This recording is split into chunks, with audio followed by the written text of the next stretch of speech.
Perkenalkan, saya Bidan Diah yang bertugas pada sore hari ini. Ya, Bu. Sebelumnya dengan Ibu siapa niki? Ibu Amanda, Bu. Ibu Amanda usianya berapa, Bu? 27 tahun. 27 tahun, nggih. Ini kehamilan yang keberapa, nggih? Yang pertama. Yang pertama, nggih, Bu, Iya. nggih. Nggih. Untuk usia kehamilannya sekarang sudah masuki 24 minggu, nggih? Iya, Bu Bidan. Bagaimana Ibu? Apakah ada yang dikeluhkan selama masa kehamilan? Nggak ada keluhan yang khusus, enggak, Bu. Cuman saya ini makannya tuh kayak tidak teratur karena seleranya yang berkurang, terus kayak mut-mutan aja kayak gitu, Bu. Oh, berarti pola makannya nggak beraturan, nggih? Iya, Bu. Nggih.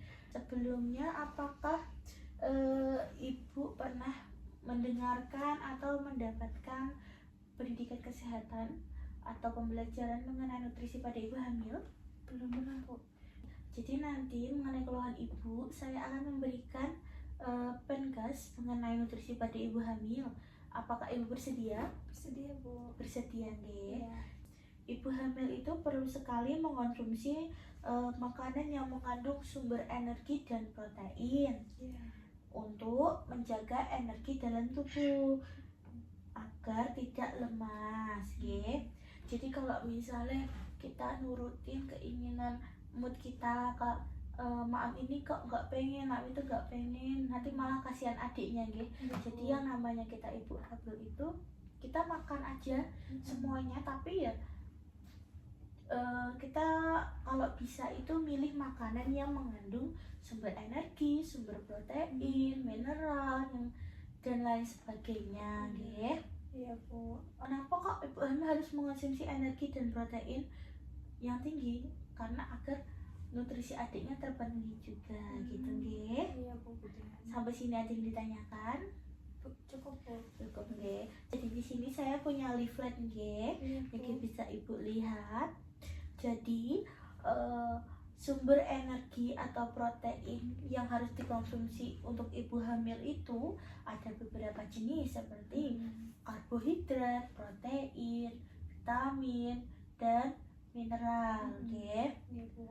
Yang pertama untuk karbohidrat. Sebelumnya apakah ibu mengetahui apa sih jenis karbohidrat itu?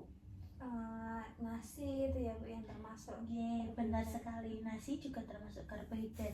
Tidak hanya nasi, ya, Bu. Iya. Jadi beberapa makanan yang mengandung karbohidrat ini, ya, atau karbohidrat kompleks itu ada beberapa macam, seperti roti gandum, beras merah, oatmeal, kentang, dan ubi, ya. Selanjutnya ada protein, ya, Bu. Iya, Bu. Jadi apa saja sih protein itu? Makanan yang mengandung protein itu ada daging, ya, daging ayam, daging sapi, telur, terus tempe, tahu, itu semua memiliki kandungan protein juga, oke, dan sehat, ya, Bu. Lalu di sini ada ikan, ya. Ikan itu merupakan sumber energi yang menyehatkan dan kaya akan asam lemak atau sumber omega 3 yang sangat baik untuk perkembangan bayi, terutama perkembangan pada otak bayi, nggih. Oke. Lalu ada susu. Di sini jenengan minum susu boten? Minum, Bu. Minum, nggih. Jadi susu itu juga merupakan sumber protein hewani yang mengandung kalsium, fosfor, beberapa macam vitamin seperti vitamin A, terus ada vitamin B1 dan vitamin B2 yang sangat disarankan untuk ibu hamil. Oke. Sampai sini ada yang ditanyakan? Sudah cukup jelas, Bu. Sudah cukup jelas, oke. Untuk ibu hamil itu sendiri biasakan untuk mengkonsumsi gizi seimbang, oke. Iya, Bu.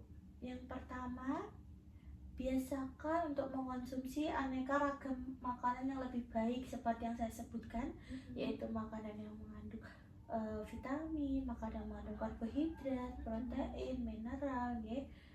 Lalu yang kedua itu batasi mengonsumsi makanan yang mengandung garam yang tinggi. Jadi garamnya dikurangin aja karena garam yang tinggi itu bisa juga menyebabkan hipertensi. Gitu, nggih. Lalu yang ketiga, banyak minum air putih. Bu Amanda sendiri gimana minum air putihnya? Ya paling sekitar 7 gelasan Bu. 7 gelasan gitu. Iya, sehari. Jadi untuk minum air putih itu kalau bisa itu minimal 8 gelas per hari. Jadi kurang 1 gelas gitu Bu. Iya Bu. Oke.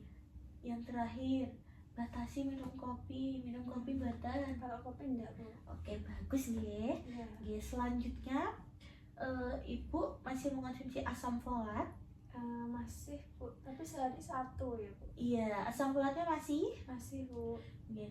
Apakah Ibu mengetahui kenapa sih kok Ibu hamil itu dianjurkan untuk mengonsumsi asam folat dan tablet Fe atau zat besi? Enggak tahu Bu. Nggak tahu nggih, jadi saya jelaskan ya Bu. Iya Bu. Jadi asam folat itu adalah vitamin B kompleks yang sangat penting untuk ibu hamil. Asam folat itu dapat membantu perkembangan janin. Seperti ini nggih, mencegah berbagai komplikasi dalam kehamilan dan menjaga daya tahan tubuh ibu.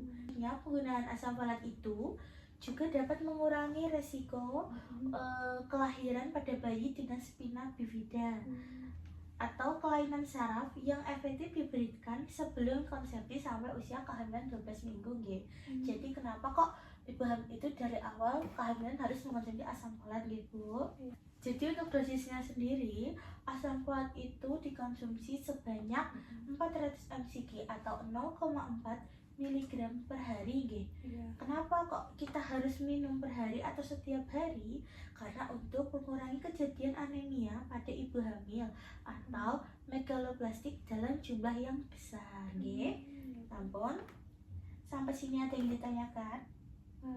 Jelas Bu, lanjut Bu. Lanjut nggih. Asam folat itu tidak hanya diperoleh dari suplemen saja. Asam folat juga dapat diperoleh dari buah-buahan, sayuran, kacang-kacangan, terus dan lain sebagainya yang saya sebutkan tadi nggih. Nggih. Apa sih efek sampingnya asam folat? Efek sampingnya sendiri yaitu dapat menyebabkan seperti gangguan pencernaan, rasa tidak nyaman, lalu mual dan ada juga reaksi alergi. Selanjutnya zat besi tadi nggih. Kenapa kok ibu hamil kok juga harus mengonsumsi suplemen zat besi? Karena ibu hamil itu membutuhkan sekitar 800 mg zat besi atau yaitu 300 mg untuk janin dan 500 mg untuk menambah hemoglobin atau HB nggih. Kan HB ibu ini normal nih 11. Tapi itu mepet banget Bu. Jadi kenapa kok ibu hamil dikasih suplemen zat besi supaya dapat meningkatkan HB-nya agar tidak turun gitu nggih. Jadi zat besi itu tidak hanya didapatkan dari suplemen saja, bisa juga dari makanan yang kita konsumsi.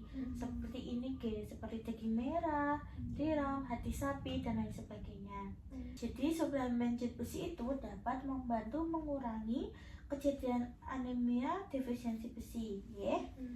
Bagaimana sih cara mengonsumsi zat besi sendiri? Yaitu niki suplemen zat besi itu sebaiknya dikonsumsi di antara waktu makan dengan cairan selain susu, teh dan kopi. Untuk menghindari sakit perut, suplemen zat besi ini dapat dikonsumsi bersama makanan atau di malam hari sebelum tidur nggih, atau misalnya dengan konsumsi zat besi dengan pisang gitu nggih. Jadi makan pisang sambil minum obat gitu nggih. Sampai sini ada yang ditanyakan? Jelas Bu. Jelas nggih. Bu, selanjutnya ada lagi nutrisi yang dibutuhkan untuk ibu hamil yaitu vitamin C dan vitamin D. Untuk vitamin C sendiri, kenapa kok ibu hamil membutuhkan vitamin C? Karena ibu hamil itu membutuhkan sebanyak 200 mg per hari untuk dikonsumsi, yaitu untuk meningkatkan absorpsi zat besi atau non hemik dari sumber makanan yang dikonsumsi itu sendiri. Lagi nggih, vitamin D. Kenapa kok ibu hamil itu harus minum vitamin D juga? Karena ibu hamil itu membutuhkan 400 IU per hari untuk menekan kejadian hipoglamesia dan tetani pada bayi yang baru lahir, atau hipoplasia enamel gigi bayi dan osteomalacia pada ibu nggih. Sampai sini ada yang ditanyakan? Cukup jelas Bu. Cukup jelas. Oke, apabila cukup jelas nih Ibu, saya ingin melakukan evaluasi untuk mengetahui apakah Ibu sudah benar paham mengenai hal yang sudah saya sampaikan. Apakah Ibu bersedia? Sedia Bu. Sedia, ya. Baik. Yang pertama saya ingin bertanya Bu, Bu. apa saja contoh sumber makanan dari karbohidrat? Jadi karbohidrat itu tadi ada selain nasi ada kayak umbi-umbian ya Bu ya, terus gandum, kentang, singkong gitu ya Bu. Ya, benar sekali Ibu. Lalu saya tanya lagi nggih, bisakah Ibu sebutkan vitamin apa saja yang dibutuhkan untuk ibu hamil? Yang dibutuhkan itu yang utama vitamin C sama D Bu. Ya, tidak hanya itu nggih. Jadi banyak vitamin yang dibutuhkan ibu hamil yang terkandung dalam protein itu sendiri. Seperti yang terkandung dalam susu, ada vitamin B1, B2, terus ada vitamin A juga gitu nggih. Iya Bu. Nggih.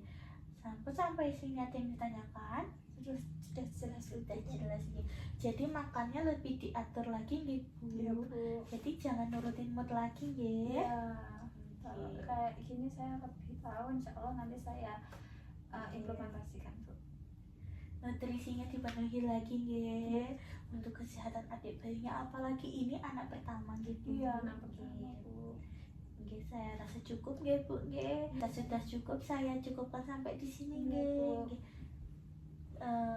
Baik, saya akhiri edukasi kita pada hari ini. Terima kasih Ibu. Terima kasih, Bu. Ya, sehat-sehat nggih. Mari Bu. Nggih.